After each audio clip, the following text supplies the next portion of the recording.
Nous poursuivons notre couverture des 42e rendez-vous du cinéma québécois, cette fois-ci en compagnie de Robert Daudelin. Bonjour Robert. Bonjour Guy. Ça va bien?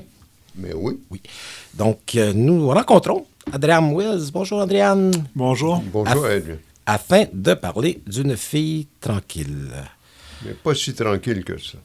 Pas si tranquille. C'est une aventure, hein? Ah oui, c'est toute une aventure. C'est toute une aventure parce qu'un peu pour résumer votre projet, au départ, vous deviez retrouver un peu votre mère, c'est un peu ça l'objectif, née à Terre-Neuve. Et là, vous partez un peu à l'aventure et de fil en aiguille, vous découvrez qui est votre mère. Vous découvrez aussi les gens qui vivent sur cette île et, je dirais, par ricochet, directement et indirectement, vous vous découvrez vous-même. Oh, oui, c'est exactement ça qui est arrivé. Quand j'ai commencé le projet, c'était avec l'ONF. J'ai commencé le projet parce que on appelle ça dans les sortes d'adoption, ils appellent ça être dans le brouillard. C'est-à-dire qu'on est dans le brouillard, c'est-à-dire qu'on pense pas vraiment à ça, d'où on vient, toutes ces affaires-là. Mais Terre-Neuve, c'est juste du brouillard. Tu sais. Oui. Alors, j'étais allé à Terre-Neuve, j'étais arrivé là, puis j'étais avec des amis d'enfance. On prenait une semaine. Je prenais un break. Je travaillais sur un film sur Leonard Cohen qui n'est pas sorti encore. Puis je prenais un break, puis on était là, puis mes amis ont dit on devrait ça retracer les traces de tes parents biologiques. Parce que moi, je suis adopté de Terre-Neuve, mais j'ai vécu à Montréal. J'étais anglophone, mais je parle français aussi. J'ai travaillé beaucoup en français, beaucoup en anglais. Et puis, c'est ça, ils ont dit, on devrait faire ça. Moi, j'ai dit, ça me tente pas vraiment, tu sais, mais parce que c'est des amis d'enfance, on se connaît depuis qu'on a 12 ans. J'ai comme joué le jeu en disant, OK, on va faire ça comme une journée, puis ça va être fini. Alors, on est allé à l'hôpital où je pensais que j'étais né. Finalement, c'était pas la bonne hôpital. Il y en a deux à St. John's. Mais on a su que l'entrepôt où il y avait toute la paperasse des hôpitaux, il était le même entrepôt. On est allé là. J'ai payé mon 10 $. J'ai donné la petite information que j'avais, qui est, en anglais, ils appellent ça un Non-Identifying Background Summary. C'est 4 lignes qui est écrites par je ne sais pas qui parle de c'est qui ma mère. Ils ne disent pas de nom, ils disent rien. Il y avait une phrase là-dedans qui m'avait touché qui disait elle était une fille tranquille, une fille silencieuse qui ne parlait pas de ses émotions. OK, je me disais, c'est un peu... un drôle de point de départ. Oui, tu sais, je me dis, ça fait pas bureaucratie totale, tu sais.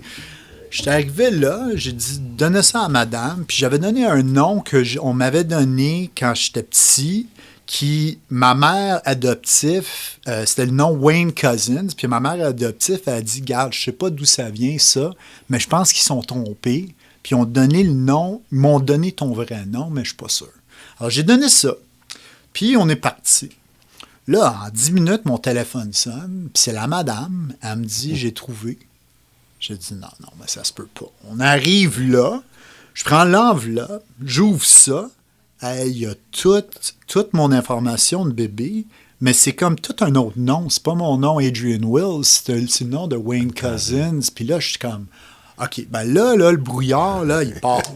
Alors là, je commence... Oui, il s'épaissit en même temps. Ouais, c'est ça. Puis là, toutes les questions que j'avais toute ma vie, que j'y pensais pas vraiment, ils sont toutes sorties, comme un petit drum, là. Toc, toc, toc, toc, toc, toc, toc. Edwin, avant que vous continuiez, j'avais une question, parce que vous avez fait beaucoup de films avant de faire ça, surtout des documentaires, mais de temps en temps des entreprises en fiction. Mais j'ai l'impression qu'avec ce film-là, c'est comme un nouveau départ, parce que vous n'avez jamais fait un film qui vous implique aussi intimement. En plus, vous vous mettez en scène vous-même. Vous êtes dans le film, dans presque tous les plans du film. C'est vous qui faites la recherche, c'est vous qu'on suit. ça a changé votre façon de faire du cinéma, en quelque sorte. Ah, total. Parce que les films que j'avais faits avant, tu sais, j'ai fait le film Entre les mains de Michel Tremblay, où j'allais parler avec Michel Tremblay, mais j'étais allé partout dans le monde, comme voir un peu comment son histoire à lui s'est répandue. Tu sais. J'avais fait les films avec les Beatles, puis Le Cirque du Soleil, qui s'appelait All Together Now. Puis, même un film sur le soccer, hein? Ouais, j'ai fait une série que j'avais comme co-créée. Mais tous mes projets, j'avais fait le film avec Guy Laliberté, où j'étais allé en espace avec lui, qui s'appelait Toucher le ciel. Mais ça, on est loin de Terre-Neuve, puis on est loin de la mer biologique. Là. Ouais, c'est ça. Mais toutes les histoires que avant j'utilisais, c'était pas juste une personne, c'était comme carrément une famille. Il y avait toujours les liens familiaux dans mes films. Puis ce film-là, au début, je ne pensais pas faire qu'est-ce que j'allais faire. Je me pensais pas me mettre en scène. Mais dans le film, vous nous dites même qu'il y a déjà un long moment, vous êtes allé à Terre-Neuve avec une amie pour vous balader, pour voir le pays, et que l'idée de retrouver votre mère, c'était dans l'air, mais que vous avez dit non, je m'embarque pas là-dedans. Ouais, j'avais 26 ans, ça prend beaucoup de courage, d'aller comme cogner à la porte. Tu sais, on veut pas, quand t'es adopté, t'es abandonné au début. Alors, cette idée d'aller retracer ça, du monde qui t'ont comme un peu laissé, ben, t'es pas sûr qu'ils vont vouloir te voir. Puis moi, à 26 ans, je pense pas que j'étais là pour aller à ce point-là. Mais c'est ça, moi, ce film-là, qu'est-ce que j'ai essayé de faire qui est différent? Ben, tous mes films, je dirais, sont toujours honnêtes. Hein? Quand j'ai fait le film sur les Beatles, je mettais des micros partout sur du monde parce que les Beatles, eux autres, ils savaient pas, Paul McCartney, il savait pas qu'on tournait, parce qu'on on était avec une caméra tellement loin, on espionnait. Mais moi, je connaissais le monde autour de lui, qui était autour de lui, puis j'ai demandé qu'eux autres, ils portent des micros pour que je capte des vraies conversations entre lui. Je voulais toujours avoir l'unité, Et puis, ce film-là, dès le début, ou cette quête-là, dès le début, j'ai dit, regarde, moi, je veux que le spectateur, il sache c'est quoi adopter, de ne pas savoir. Puis la seule façon que je peux faire ça, c'est que carrément, il faut que moi, je ne sache pas c'est quoi l'histoire. Il faut que moi, je le découvre tout le long pour que le spectateur, il le découvre aussi. Puis comme ça, moi, je pensais que je faisais un autre film. Moi, je pensais que je faisais comme les films que j'avais faits avant, c'est-à-dire j'allais voir le monde, parler de l'adoption, un peu savoir c'était quoi être un Terre-Neuvien. Mais quand j'ai eu quand la quête m'a vraiment habité, j'ai réalisé que c'était pas ça, qu'il fallait que je m'en vais dans la vie de Oui. Mais vous utilisez l'expression Terre-Neuvien, puis vous me tendez une perche, parce que c'est aussi un film sur Terre-Neuve.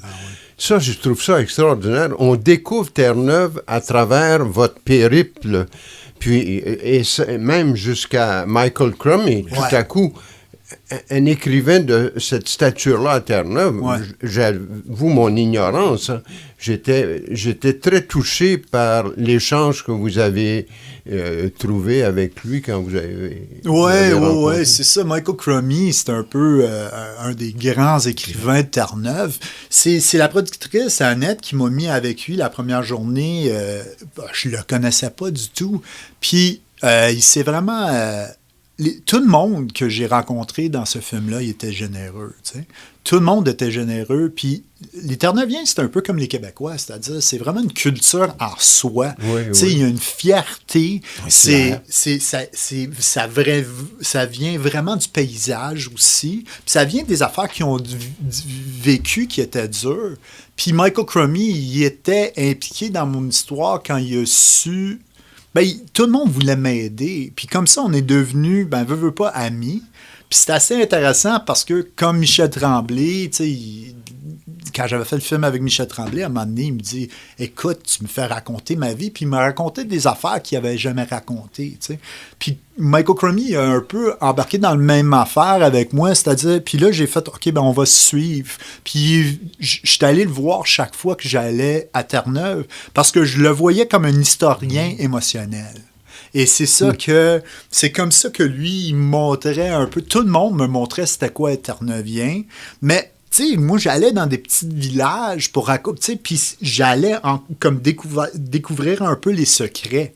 Et c'est tu sais, je livrais mes secrets, ou je cherchais un peu c'était quoi mes secrets à moi, mais en même temps, le monde, eux, ils apportaient leurs secrets aussi. Oui. Alors, j'avais une chance inouïe de voir c'était quoi Terre-Neuve d'une façon qu'on verrait jamais comme un touriste. Mais ce qui est intéressant, c'est que effectivement, en se servant, je veux dire, de ce lieu, de cet espace, vous réussissez à traduire en images la complexité du réel. Puis ça, c'est pas évident en documentaire, parce que vous aviez un sujet qui était quand même, je veux dire, important. Ouais. Autant votre histoire d'adoption, votre histoire de famille que vous, mais à travers ce lieu, je veux dire, et toutes ces couches, hein, un peu comme un oignon, là, que ça revient parfois dans le film, ben, on découvre à quel point chaque petit raccoin a son mystère, a sa culture, a ses mythes. Et là, vous les déboulonnez, hein, un à la suite de l'autre. Ouais. J'avais... Ben, c'est ça. C'est sûr que j'étais un cinéaste, j'ai fait beaucoup de films, puis j'ai travaillé avec beaucoup de choses en fiction, en documentaire, puis j'ai toujours comme mon point de vue, comme des cinéastes, tu sais. Puis moi, l'affaire que je trouvais, que j'ai utilisé beaucoup dans ce film-là, c'est comme un peu la métaphore de l'eau, tu sais. J'utilisais l'eau tout le long, le vent. Alors, même les photos de famille que j'avais tourné ça, tu sais, c'était moi puis Mario Janel. J'avais 3 DOP sur ce film-là, parce que dans le documentaire, c'est pas tout le monde qui peut te suivre pour 2 ans, là. Puis Mario, il a commencé avec moi. On avait fait 21 Thunder ensemble. C'était la série de fiction qu'on avait faite pour CBC puis Netflix. Puis on a eu l'idée, on est allé voir Philippe Balloch, qui est un cinéaste de l'ONF, parce que j'ai dit, regarde, moi, ça me tente de faire quelque chose avec l'eau, puis avec les images, je sais pas quoi faire. Puis on a eu l'idée de prendre les diapos que j'avais en 35, puis de projeter ça dans un bac noir, qu'on avait peinturé en noir, en spray paint. Puis là, on a projeté ça là-dedans, puis on a comme fait que les photos eux-mêmes deviennent vivantes. Parce que je voulais pas que... Parce que dans ce film-là, puis dans l'affaire d'être adopté, je parle du brouillard, mais c'est aussi cette idée de découvrir et tout. Il n'y a rien qui est fixe. Il n'y a rien qui est fixe dans le temps. Alors l'eau, c'est comme ça aussi. Il y a une phrase en chinois, les Chinois, ils disent, vous pouvez jamais vous mettre dans la même rivière 2 fois dans la même place. You can never step in the same river twice. Puis c'est vrai ça, cette idée de tout est toujours en mouvement, tout est mouvementé. Toute cette histoire était mouvementée. Alors c'est ça que j'ai essayé de capturer et avec le son et avec l'eau et avec la façon qu'on a tourné. Non, l'adéquation se fait bien parce que celle tout à coup qu'on découvre comme étant votre mère, elle a bougé beaucoup aussi, hein? Mais c'est la famille que vous trouvez à travers votre... Parce que ça, c'est fascinant. Je veux dire, la sœur qui vit en Arizona, c'est un personnage. Il y aurait un film à faire juste sur elle. Là. L'air de c'est incroyable, ce personnage. Tu sais, vraiment... puis c'est quelqu'un... Et c'est fou parce qu'on se connaissait pas. J'étais arrivé là, et puis en 2 minutes, là, c'était comme si j'étais chez la famille.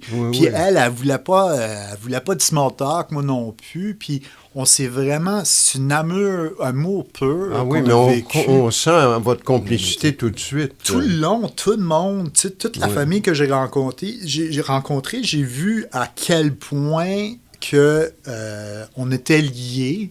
Et j'ai vraiment senti, cette histoire-là est complexe, nuancée. Il y a des affaires noires, il y a des affaires plus éclairées là-dedans, plus lumineuses. Mais veux pas, qu'est-ce qu'il y a, c'est toujours une générosité avec tout le monde. Oui, oui. Pourtant, la famille est éclatée. Ouais. Ils sont partout. Ouais, mais c'est... Puis ma mère, elle aussi, son histoire à elle, c'est pas juste une chose. Tu sais, c'est assez intéressant parce que c'est comme si elle allait être oubliée, puis même sa famille, elle connaissait pas toute son histoire. Puis, à travers moi, c'est moi qui a comme un peu allé chercher toute son histoire que même tout le monde ne savait pas. Puis j'ai une façon de faire un portrait d'elle qui fait que aussi, tu sais, quand le film a sorti à Terre-Neuve, il a joué dans des salles comblées, puis il y avait un journaliste qui est venu, puis elle a comme écrit un article, mais elle n'a pas juste écrit sur le film, elle est allée vraiment chercher dans l'adoption. Ça a été répandu comme 190 fois dans tous des journaux au Canada. Puis ça disait que 300 000 personnes au Canada, ils cherchent, tu sais, que sont dans cette bateau-là. Quand nous, on montrait le film, t'sais, on avait l'ONF puis le Festival NECA, ils travaillaient ensemble. Ils ont eu l'idée d'avoir comme un psychologue qui était à part, dans une autre salle, puis le monde, s'il était trop comme troublé ou touché par le film, il pouvait sortir pour leur parler. Moi, je pensais, honnêtement, je vais être honnête avec vous, je pensais que c'était comme Fleur Bleue, leur affaire. Là. J'étais ouais, bonne idée. Hein? Puis finalement, j'avais tellement tort parce qu'il y a 6 personnes qui sont sorties pour parler. Il y avait des hommes qui eux, tu sais, des hommes terre-neuviens, là, c'est comme des hommes québécois, ils viennent de la terre, puis tout. Écoute, ils étaient en larmes pour parler de leur histoire. Tu sais, il y a tellement de monde qui disait, moi, c'est l'histoire de ma mère, ça, c'est l'histoire de mon cousin, c'est l'histoire de, tu sais, mon frère. Mais vous m'amenez... Non, vas-y. Vous m'amenez finalement sur, pour moi, le plus grand intérêt de votre film, c'est cette fragilité dont vous venez d'évoquer. Parce que, je veux dire, on vous voit à certains moments presque en larmes, fracturé de l'intérieur. Ouais. C'est la même chose pour Hélène, la sœur de votre mère, Marie-Margaret, où là, elle ne veut pas apparaître même dans le film parce que ça sent ce passé qui revient. Johanna aussi, votre autre sœur. Il y a toujours cette notion de fragilité et que vous réussissez à conserver. Et ça, vous en êtes rendu compte pendant le tournage, c'est au montage, comme pour dire, ben, je me mets en scène avec cette fragilité-là et je sais que ça va être probablement le cœur de mon sujet. Ouais, okay. Le montage, ce film-là, il était, tout le long qu'on allait tourner à Terre-Neuve. On a fait comme, je pense, 6 voyages. Puis chaque fois, je découvrais d'autres choses. Puis des fois, on savait pas c'était quoi l'histoire. Il y avait personne qui savait c'était quoi l'histoire. Ça veut dire que la monteuse que j'ai travaillé avec, Heidi Haynes, elle avait fait le film des Beatles avec moi, All Together Now. Elle avait fait le film de Guy Laliberté avec moi, Toucher le ciel. Elle avait fait 14 choses avec moi. C'était quelqu'un que je pense j'ai passé au moins 3 ans et demi straight dans un salle de montage avec. T'sais. Puis on faisait ça, on savait que moi je voulais juste que le film soit honnête. Alors je voulais pas mentir. J'avais réalisé une show pour Radio-Can qui s'appelait Qui êtes-vous? Puis j'avais fait des émissions de Penelope McQuaid, puis l'émission de Patrice Lecueillier. Puis ça, c'était comme ce show-là, tu prenais des vedettes, puis tu les amenais dans leur parcours ancestral, là, puis rencontrais un peu c'était qui leur ancêtre. Puis à un moment donné, avec Penelope, on s'est rendu en Irlande. Avec Patrice, on s'est rendu en France. T'sais. Puis pour eux, c'était une expérience inouïe, inédit, puis mais moi, comme réal, j'avais un scénario, tu sais. C'est sûr que des fois, j'allais chercher d'autres choses, mais j'avais un scénario. Dans ça, on n'avait aucun scénario, puis je voulais pas que ça soit comme ça. T'sais. Non, parce qu'il y a une recherche sur le film aussi. Sur ce film-là, il y avait une recherche, tu sais, sur Qui êtes-vous? Oui, il y avait des recherchistes, c'est eux qui ils mettaient les scénarios ensemble, puis après ça, nous, on allait tourner comme réal, tu sais. Mais ce film-là, il y avait un recherchiste, c'est sûr, parce que l'ONF, il ne donne pas un budget pour toujours. Là, mais je pense, on avait 22 ou 23 jours de tournage. Mais moi, j'ai dit dès le début, je ne veux pas savoir. Rien. Je veux pas savoir. Je voulais rien savoir. J'ai dit à la productrice, moi, je veux pas que ça soit comme la télé. Je veux que si je suis prêt à livrer ou si je vais être prêt à me mettre dans cette situation-là, parce que moi, je suis un gars privé, hein. J'ai pas d'Instagram. Mon Facebook, là, tu y vas, il est assez restreint, ouais, limité. Tu sais, je suis pas quelqu'un qui... Je vends pas mes affaires trop. Alors, j'ai dit, puis j'ai dit à l'ONF, à Annette Clark, j'ai dit, garde, moi, je veux pas faire une coproduction. Je veux pas que d'autres mondes embarquent. Je veux que ça soit juste une personne, l'ONF. Je vous fais confiance. Tu sais, j'adore les films de l'ONF pour la suite du monde. Tellement de films, tu sais, les films de Pierre Perrault. Tu sais. Alors, j'ai dit, moi, je vous fais confiance pour ça, puis on va aller faire ce parcours ensemble. C'est sûr que, comme réal, je sais comment gérer mes jours de tournage, puis comment tourner des affaires pour que ça ne soit pas plate, là, tu sais. Puis, mais... Non, je voulais rien savoir de la recherche. Puis avec les 23 jours de tournage, vous aviez ce qu'il vous fallait pour couvrir ce que vous découvriez? Je pense que oui, parce que le film... Tu sais, les films, quand tu commences un film, tu es toujours juste chanceux de commencer un film. Puis quand tu commences un film, tu sais, moi, je me dis toujours en documentaire... Tous les documentaires que j'ai faits, je savais pas... beaucoup de fois, je suivais le POC, tu sais. Avec Guy Laliberté, je savais pas c'était quoi, tu sais. Je savais, ouais, c'est ça. Mais j'ai dit, moi, je veux tourner avec tous les astronautes, tous les cosmonautes, puis tout. Mais même quand je suis arrivé en Russie, je savais pas que tu avais tous les cosmonautes puis les astronautes qui étaient là. J'ai découvert ça sur le moment. Et comme ça, je m'ai comme découvert un peu c'était quoi le monde d'être astronaute et cosmonaute. T'sais. Avec les Beatles, c'était la même chose. J'ai dit, garde, le Cirque du Soleil, oui, c'est beau, on aime le cirque, mais je pense que j'aimerais vraiment savoir c'est quoi être dans cette famille-là des Beatles. Puis je me disais, OK, ben là, il vient juste de perdre il venait juste de perdre George Harrison. Ils ont perdu John, mais c'est comme si c'était une famille qui était liée, qui voulait parler de leurs proches. Alors moi, je suis allé vraiment dans ça. Alors, c'est la même façon que j'ai fait avec ce film-là, c'est-à-dire que je pense toujours qu'il faut juste découvrir, en anglais, on dit « subject is God », tu sais. Puis c'est comme ça, moi, je vois ça. Mais dans ce sujet, ce qui est quand même aussi fascinant, c'est que vous cherchez votre mère, mais je ne sais pas à quel moment ça c'est pendant le tournage, mais assez rapidement, minimalement dans le film, on apprend qu'elle est morte. Ouais. Et ça, c'est un moment charnière. Puis vous apprenez qu'elle est morte à peu près au même âge que vous avez, et que d'un coup, là, vous n'êtes plus à la recherche de la mère, vous êtes en train de reconfigurer une nouvelle personne. Et c'est, tantôt je parlais de fragilité, mais c'est aussi l'intérêt du film, c'est que vous donnez vie à maintenant une absence. On peut plus, même si vous la trouvez, on n'a plus son point de vue à elle. Là, elle est morte. Là. Donc, c'est comment restituer ce point de vue. Et là, on est en plein cinéma. Là. Ah, total. Puis c'est aussi que la façon que je l'ai découvert, c'était parce que tout arrivait en live. C'est-à-dire, c'était ma tante, elle voulait pas être sur caméra. Oui. Mais elle me connaissait pas. Elle est toute fin, hein? Quoi? Hélène, elle apparaît toute fin. Ouais. Là, vous faites confiance. Mais ouais, c'est ça. Puis c'était juste à travers, en faisant le film, ou en faisant la quête, parce que j'allais la voir, j'allais manger avec elle, tu sais. Puis, mais elle voulait pas être dans le film. Tu sais, dès le début, elle a accepté de me rencontrer pour la première fois. Puis, elle m'a dit, garde pas de caméra, pas de rien. Puis c'est ma monteuse, c'est Heidi Haynes encore. J'ai dit, garde, Heidi, elle veut me rencontrer. Puis moi, j'étais fragile. Là. Je pensais pas au film, je pensais juste à l'expérience. Tu sais. Puis Heidi a dit, il faut que tu mets ça sur l'audio. Là. Il faut au moins que tu aies quelque chose. Alors, j'ai convaincu, on a tous porté des micros.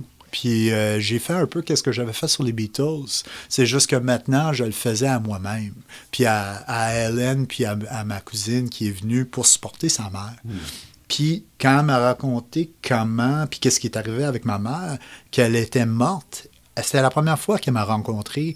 Puis elle m'a dit ça, écoute, le courage que ça prend pour rencontrer une étranger, pour dire que, tu sais, que la personne n'est plus là, puis ça... C'est ça, Puis là, j'avais tout cet audio-là, puis j'ai utilisé ça pendant le film, ça a devenu c'est comme vous dites, ça a devenu le cinéma aussi là-dedans. Puis oui, à la fin, elle apparaît. J'ai une question de cinéphile. Tout à coup, il y a Walter Ungerer qui apparaît dans le film. Ouais. Il n'y a pas de lien direct avec la recherche en question, mais il est là parce qu'il est important dans votre vie, c'est ce que j'ai retenu. Oui, c'est lui. Walter Ungerer, c'est un cinéaste indépendant américain. Oui. Il était enseigné à Columbia, mais il a fait des films expérimentaux dans les années 50-60, puis il a fait aussi des fictions indépendantes.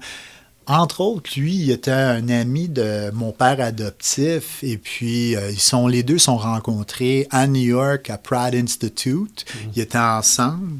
Et puis lui, il venait à Montréal pour présenter son film au Festival des films du monde. Alors lui, il a présenté, je pense, 4-5 films de ses films. Puis chaque fois qu'il venait, j'apprenais le cinéma à travers lui. Mais en même temps, j'avais aussi fait du doublage. Tu sais, moi, dès que j'étais enfant, je voulais être en cinéma. Puis j'ai commencé, puis on m'a pris pour un film de l'ONF, un film de Cole Hardman. Puis c'était mon premier film. Puis après ça, j'ai commencé à doubler tout. C'était un bon départ, ça a commencé avec Cole. Ben oui, c'est ça. Puis après ça, j'ai doublé tous des films québécois en anglais. Alors c'est moi qui ai fait La Guerre des Tucs. Alors j'avais fait les deux jumeaux dans La Guerre des Tucs. Là. C'est moi qui fais ce voix-là. Je faisais, tout, là, Belle et Sébastien, tout. Le personnage du double, ça vous va bien, finalement. Dans le film. Ouais, c'est ça. Alors, c'est ça. J'avais toujours cette idée de cinéma. Puis, Walter, il m'apprenait. J'étais enfant. Je faisais le doublage. Je regardais comment le monde faisait ça. Je voyais que, OK, c'est pas juste la magie que j'avais vue en Star Wars. Il y a toute une affaire de comment ça se fait. Puis Walter, lui, il tournait. Alors, il me montrait comment le montage se faisait et tout. Puis on sait comme... Le cinéma, veut pas, il était toujours dans moi. T'sais. Oui. Belle histoire, ça aussi. Une fille tranquille, Adrienne Wills, est présentée bien sûr dans le cadre des 42e Rendez-vous de Québec Cinéma, vendredi le 1er mars à la Cinémathèque québécoise, salle Hydro-Québec. Vous allez être sur place pour bien sûr répondre aux questions. Film qui devrait susciter plusieurs questions, parce que dans les faits, on en a un peu parlé, mais déjà, vous, à votre façon, pour moi, vous déboulonnez un peu aussi le mythe de l'adoption. Hein. Parce que souvent, on a l'impression que les enfants adoptés ont vécu dans une belle famille. Puis c'est vrai que je pense qu'au départ, il y a une bienveillance, mais un peu à la mode américaine Walt Disney. Alors que là, vous démontrez que c'est peut-être pas si simple que ça. Ouais, il y a des côtés un peu sombres à l'adoption. Et tout nous amène à revoir parfois notre conception aussi de l'adoption à travers votre parcours. Bravo, Adrienne Wills, donc une fille tranquille, comme je le mentionne, présentée dans le cadre des rendez-vous vendredi 1er mars à la Cinémathèque québécoise. Merci, Adrienne. Merci beaucoup.